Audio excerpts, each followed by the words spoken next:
that was important because we were doing 4 launches that year. So we had to get ready for more launches after this. So it was a lot of intensity and great hope. Great hope.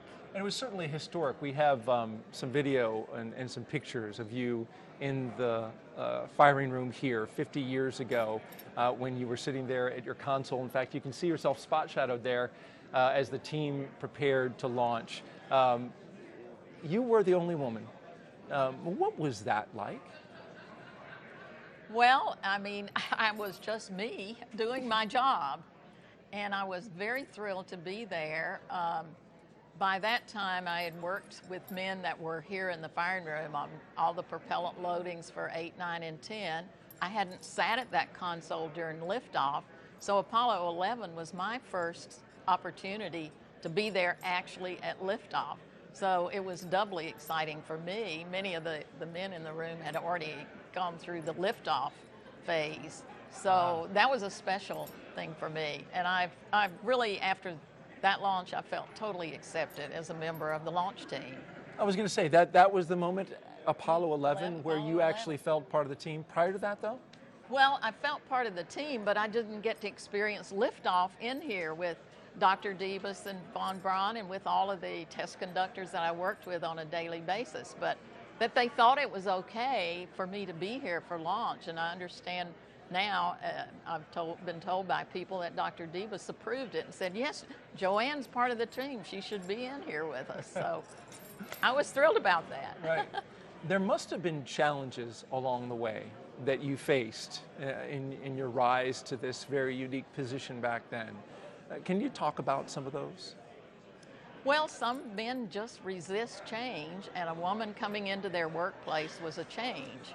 And so, yeah, little things happen that are uncomfortable, but it's like mosquitoes in Florida. You swat them and you're done with it, and you keep on, you know. I just had a passion for doing this. I wanted to be a part of it, and I thought the new knowledge we're going to get is so profound, it's worth my life to work on it. Wow. And now, Artemis, the next mission to put the first woman on the moon and the next man returning to the moon. What are your thoughts on that program? Oh, I think it's fabulous. I just love the idea of a woman walking on the moon. Yeah, yeah, you know, they'll see things differently. Say, we need a dustbin up here.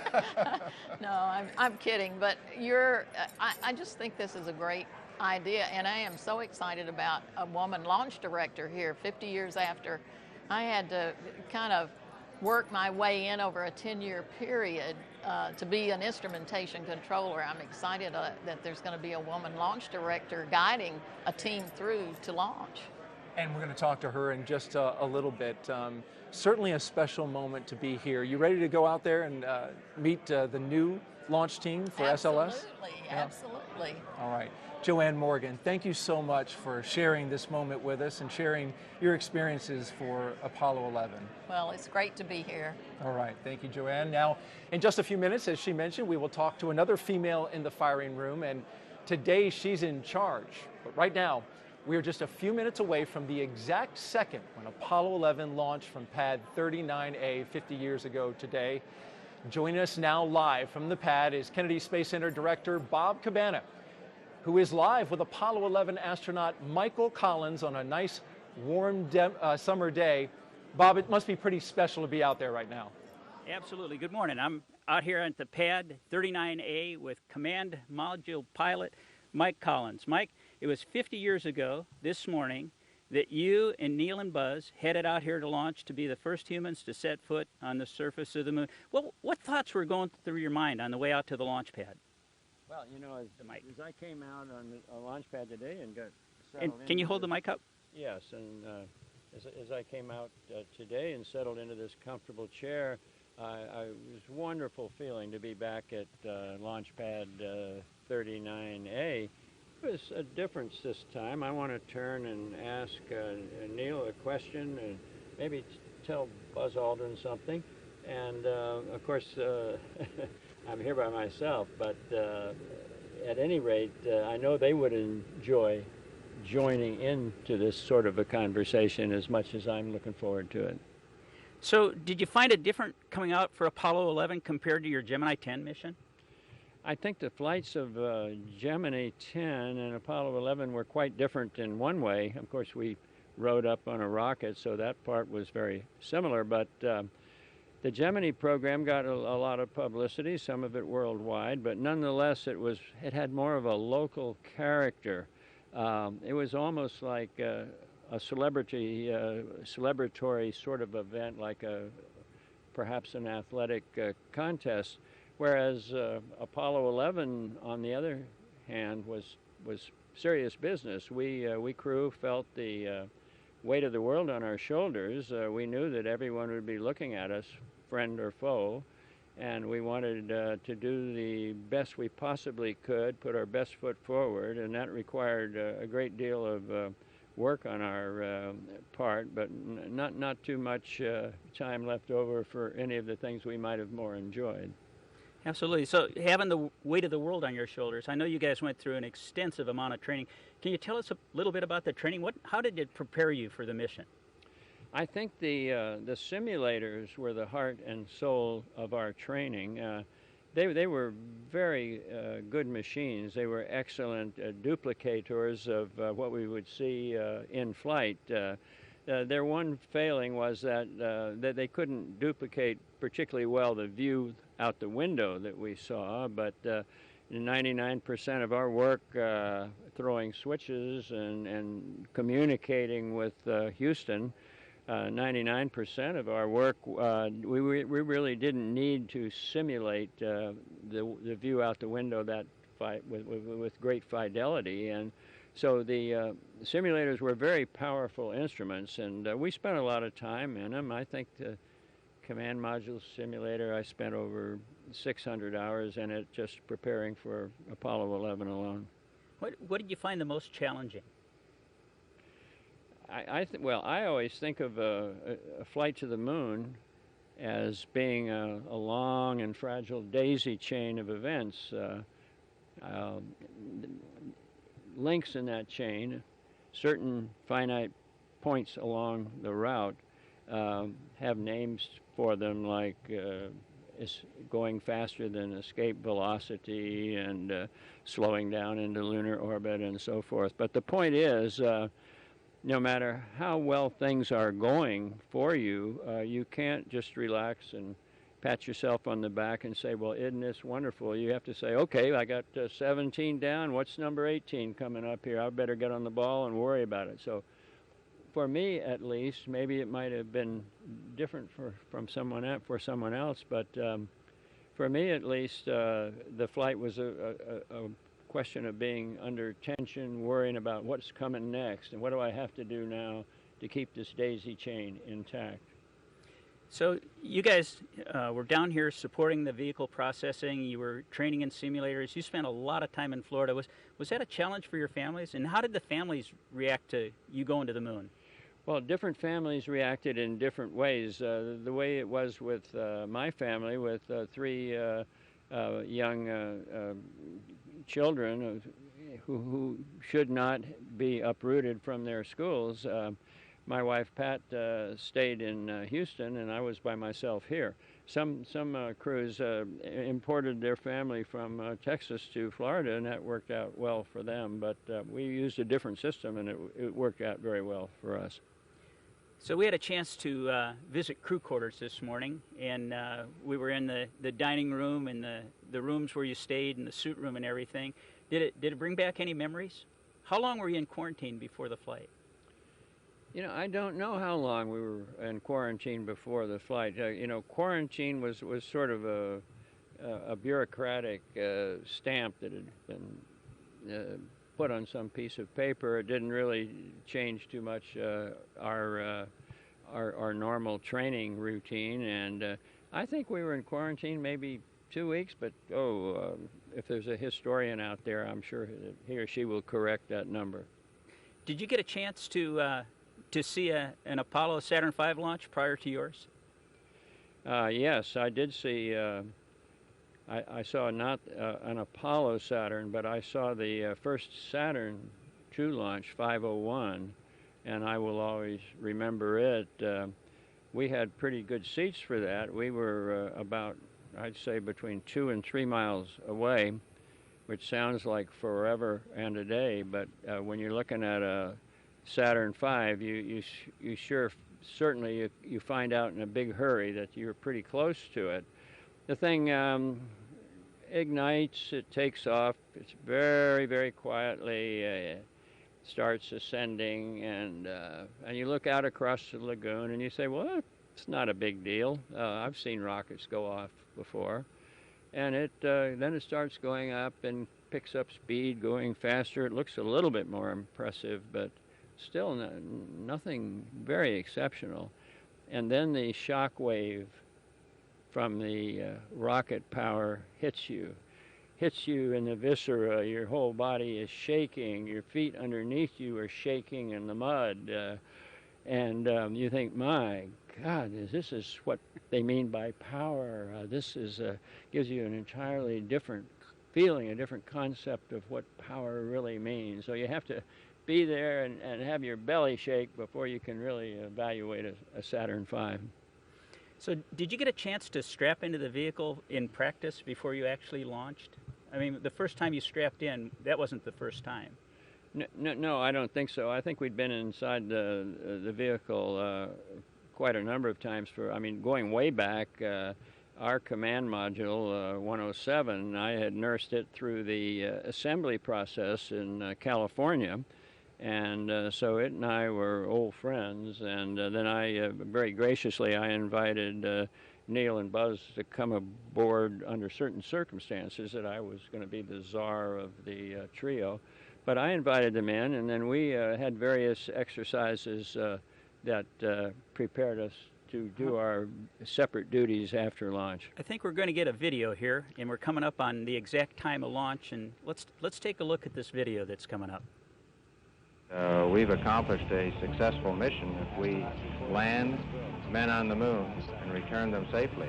I believe that is the primary 20 mission, seconds and as counting. stated. T-minus 15 seconds. Guidance is internal. 12, 11, 10, 9. Ignition sequence start. Main engine start. We have main engine start. 4, 3, 2, 1, 0.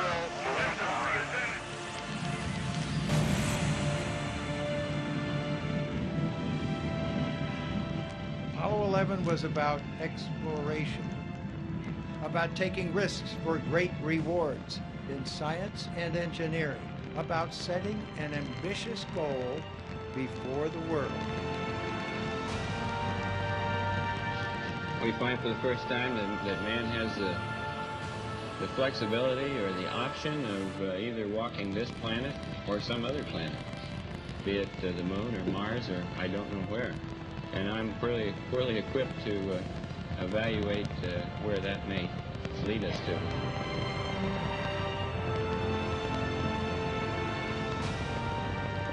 We choose to go to the moon in this decade and do the other thing.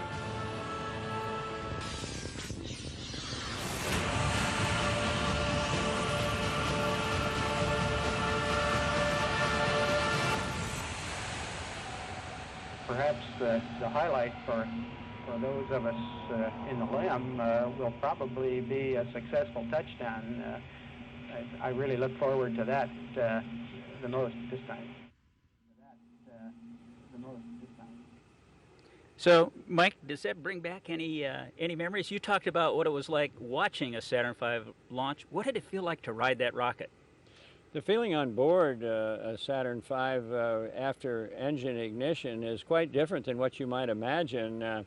If you watch it from a distance, it makes a stately ascent, and you're quite aware of the gigantic power it is producing, 7.5 million pounds of thrust.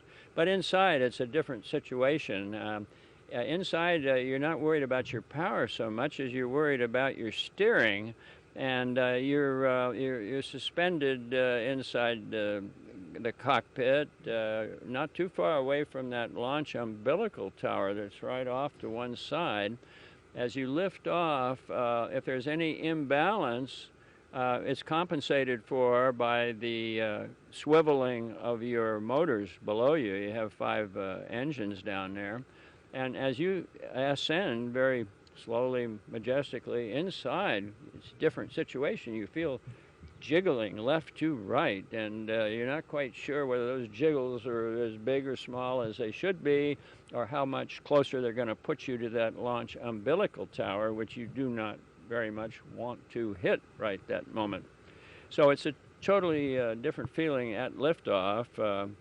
The nervous novice driving a wide vehicle down a narrow alley, and then once you clear the tower and things smooth out a bit, you pick up speed, then it becomes more like you might imagine watching it from afar. You're more conscious of the gigantic amount of power below you.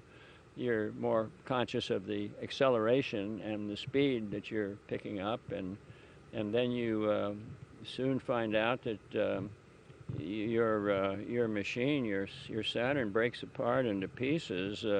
When it's finished with piece number 1, jettisons it, and that gives you a momentary skyrocket inside the cockpit. The cockpit is immediately full of not any fire or flames, but the vision, the idea, the sight of being surrounded by fire. Then when it gets through that little hiccup, from then on it's a quieter, more rational, silent ride all the way to the moon. What did it feel like when that second stage lit? Was that a pretty good kick? Second stage was a stage that we had worried about somewhat during its birth and genesis. They had some, the designers and the engineers had some difficulty with the second stage, and we were a little bit leery about how ready was this second stage for manned flight. Mm-hmm. But it was perfect, smooth as glass, much smoother than either the first or the third stage, and so it was our friend that day. Awesome. So at the end of that video, Neil was talking about being in the LEM down on the surface of the moon. And I know you've been asked this many times before, but I'm going to ask it again. What was it like being all alone up there in the command module while Neil and Buzz were down on the surface of the moon?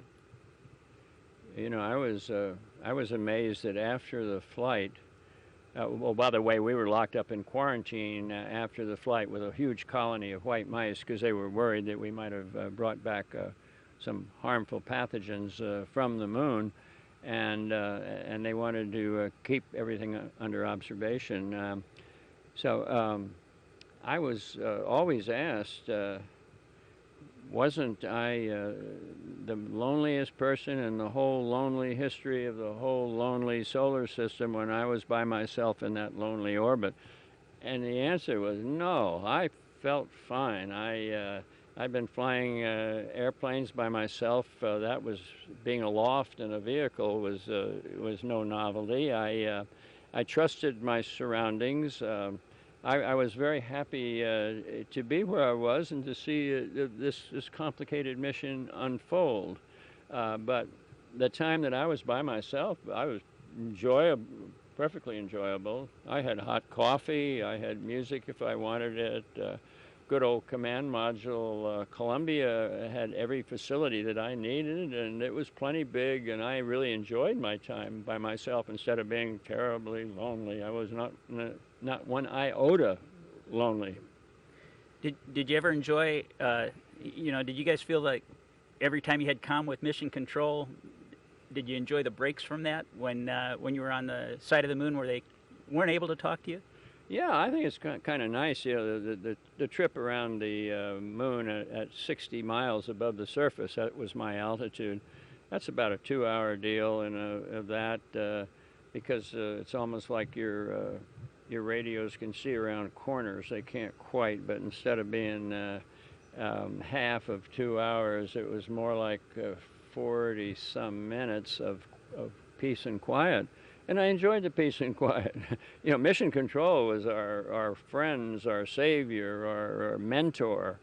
but they could also be a terrible nuisance. Yak, they want this, that, and the other little tidbit of information minute after minute, hour after hour.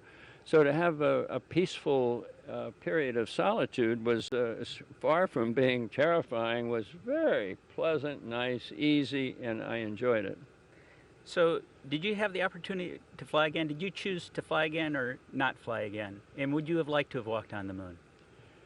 You know, I was flying in a T-38 one time with my boss, Deke Slayton, between Houston and the Cape here, and he said, "Well, Mike, I want to plug you in." And in Deke's jargon, I called it the knit two, pearl one. You went forward, ding ding on a backup crew. You popped up to a prime, ding ding, and so forth. So what he was saying fundamentally was he was offering me, as I interpreted it, to be the commander of Apollo 17. And I said to him, "Well, listen, Deke, if this 11 doesn't work out, if we screw something up or something goes wrong, hey, I'm going to come back. You'll find me knocking on your door. But if everything goes like it's supposed to on Apollo 11, Deke, I'm out of here."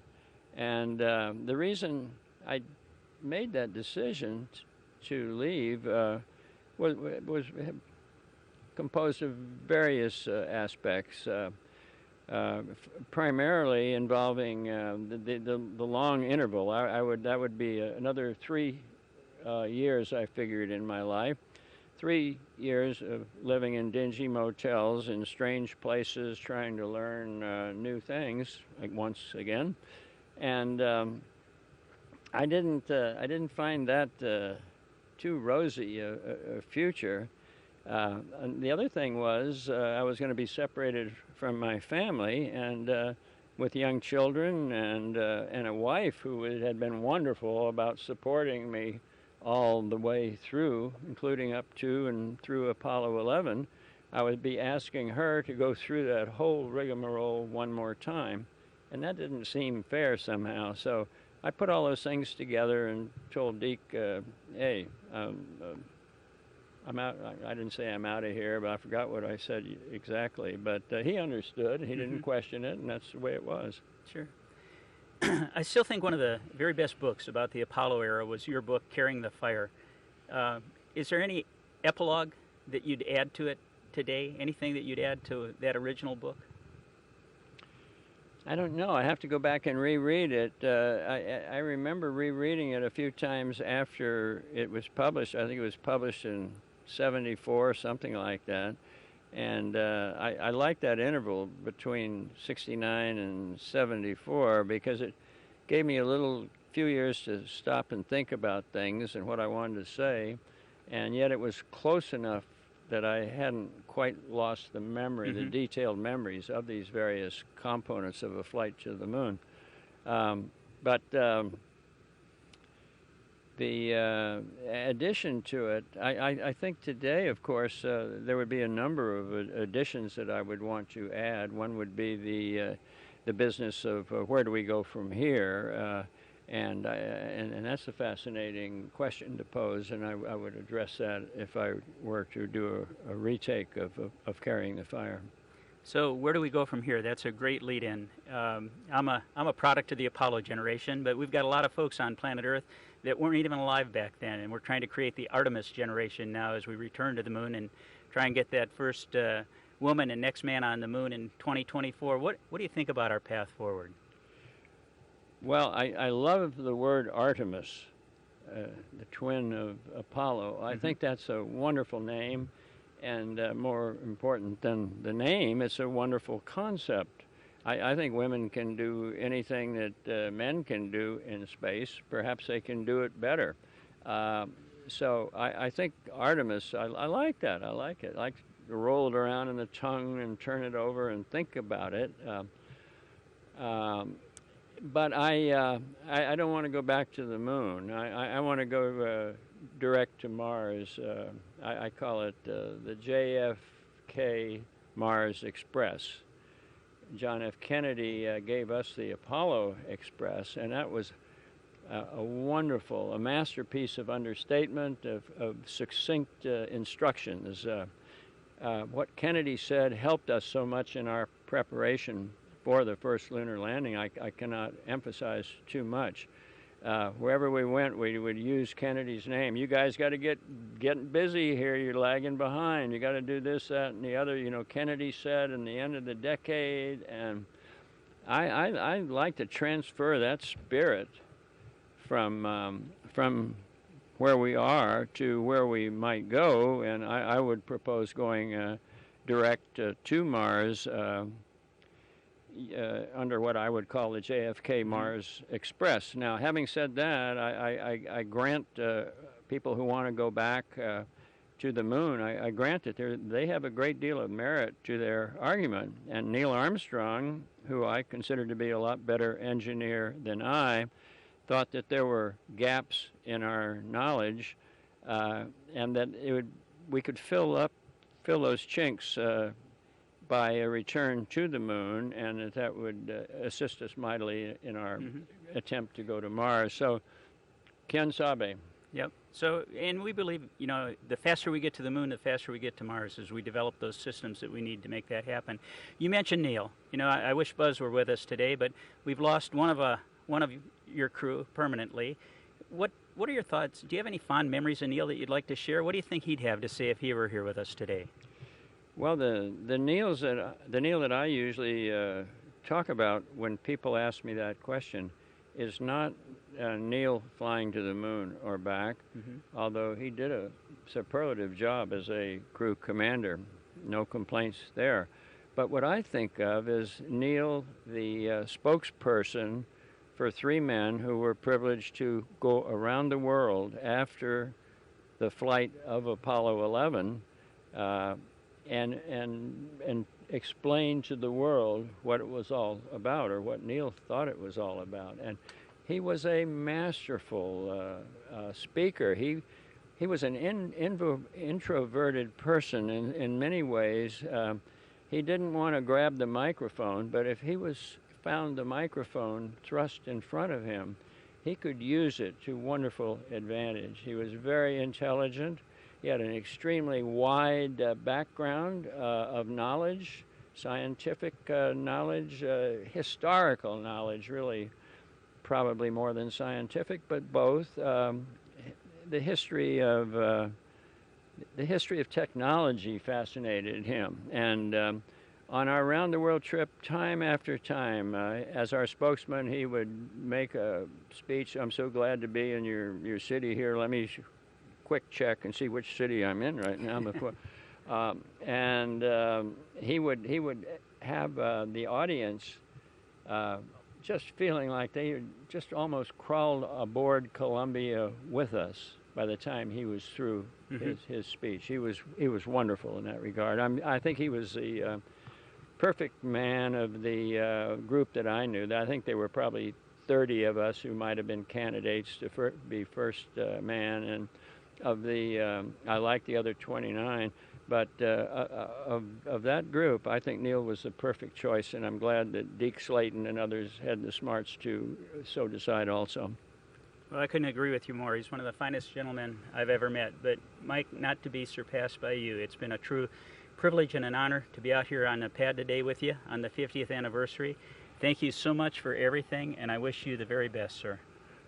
Bob, thank you. And the operation you run here is so much more complex in many ways than what we had during Apollo. I salute you and your ability to bring all these myriad little pieces together into one successful future for NASA. Well, thank you, sir. Back to you, Daryl.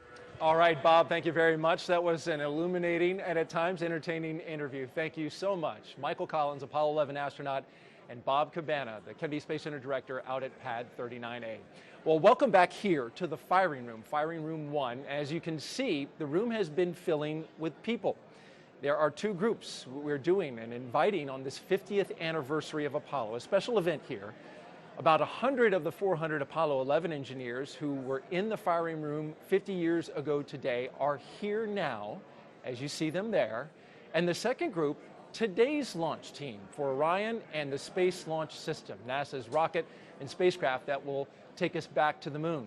Leading that team is another woman, Charlie Blackwell Thompson, launch director for Exploration Ground Systems. Thanks for joining us. Oh, it's my pleasure to be here today. Well, we just watched that interview with Michael Collins, and that was a treat to watch that on the 50th anniversary. What's your reaction to listening to him talk about, especially launch, clearing the tower, the very moments that you're concerned with very much as launch director? Well, I mean, it was wonderful hearing him tell the story of those final moments of launch countdown. And I got to tell you, as I watched the video and we saw the time, the countdown, as a former test director in shuttle and a launch director for Artemis, I couldn't help but feel the goosebumps, come up on my arms as I saw those final seconds tick off the countdown clock in the video. And so hearing his personal account of what that was like was absolutely amazing. It certainly was, and he talks about, everybody thinks that he was the loneliest man in the solar system up there in that command module while the other two astronauts were down on the moon making history and walking around in their 2.5-hour visit there. But he actually enjoyed it and in taking breaks not only from them, but from mission control. I thought that was kind of funny. Yes. So you're leading the team today. You actually saw Joanne Morgan. I did. Who was here 50 years ago in this very firing room, working at her console. I noticed you talked to her a little bit. What can you share from your exchange with her, the first woman here in this firing room? Well, I mean, Joanne is fantastic. She, when you think about her being the only woman here 50 years ago today when that vehicle lifted off the pad, the first senior executive or SES here at Kennedy Space Center that was a female. I mean, she has charted such an incredible path, and in doing so really laid that path down for other women to follow. And so it's just wonderful to talk to her, understand some of the challenges that she had back in the day, and look at, kind of how our team has changed and evolved over time, both from a makeup of the team, but also from a technology piece. And so we took a moment to talk about where we are, the layout of our firing room, some of the technology and tools that we have, and compared those to what she had back in the 50 years ago today. And quite a bit has changed. I mean, as I look back to this firing room and then we see the footage of the firing room of the past, significant technological changes here. Talk about some of those. Absolutely. Well, when your launch team and the makeup of your team is actually a reflection of the technology and the tools that you have at the time to go monitor, because what this team does on launch day is they are configuring and monitoring the flight systems and the ground systems and getting ready for T0 or launch. They're committing that vehicle to go fly. And in doing so, you have to be able to monitor hundreds and thousands and hundreds of thousands of parameters that are coming off the rocket and off the spacecraft. And so if you look at the pictures of the launch team from Apollo 11, what you see is that you'll notice that there were strip chart recorders in the back of the rooms, and many of the consoles had analog gauges that they were looking at. And so consequently, you had a pretty large team in here, about 400 people. For our launch team, because of the technology and because of the introduction of computers here in the Launch Control Center and the capabilities that they bring, both in helping you to monitor data by using colors and alerts and automatic scripts that run to do what we call reactive control logic, it really brings a whole new capability to the room and actually allows us to have a much smaller team on launch day. 1/4 the size of the team of Apollo. That's interesting that it advanced as much as it has. With the people who are here today, you were telling me the Apollo 11 engineers from that day, 50 years ago, now mingling with your team. Talk about what the intent is for bringing those two together. Well, I mean, the first is really to recognize and celebrate this day. The Apollo 11 launch happened right here in Firing Room 1. That is not lost on us as we prepare for our Artemis 1 launch. That will also happen from this room. We wanted our teams to have an opportunity to celebrate with the Apollo 11 team, but we also wanted to have an opportunity to share lessons learned, to talk about challenges that maybe they had, how they're similar to what our team may be working through today, and just had that opportunity to interact as launch team to launch team. And so really looking forward to doing that this morning. And one last question, the Apollo to Artemis, sequence of launch campaigns here. What are your thoughts on Artemis, and where are you as a launch team? So we are already in work with our preparations as a launch team as we prepare for our launch in a little over a year from now. We have been in the firing room, just last week, I'll say 2 weeks ago, we rolled the ML out to the pad. And as part of that rollout, we went through and we've been doing some of our launch capabilities, our launch tests, our IOP, our ignition overpressure and sound suppression test was a little over a week ago, where we go through and we test out that capability, make sure that we have it just right for when we start those engines or just prior to engine start and then at liftoff. A lot of water on the pad. A lot of water on the pad. We also had the team in here last week and we were going through our day of launch ops, looking at all of the capabilities that we'll use. Because as you notice, we are less dependent on paper than we were in some of the historical programs. And so we have a lot of electronic tools that we're using. We were in here testing those out. We had our simulators and emulators configured so it looked like a day of launch configuration, and we were going through and testing those tools and testing our teams, and so we are on our way. Our preparations are underway as we prepare for Artemis 1. Well, thanks for the update and for sharing this moment with us. Charlie Blackwell-Thompson, the launch director for Exploration Ground Systems. Thank you so much for joining us. Oh, it's my pleasure. All right, and thank you for joining us to commemorate this 50th anniversary of the Apollo 11 launch from the Kennedy Space Center. As you can see on your screen there, that is Center Director Bob Cabana and Michael Collins from Apollo 11 walking up the pad to the launch tower at 39A. Make sure you stay tuned with us to NASA TV as we continue to look back, but with an eye towards the future, when Artemis will take the first woman and the next man to the moon. And after that, beyond to Mars. That's going to do it for us. For all of us here at NASA, I'm Daryl Nail. We'll see you next time. But until then, keep looking up.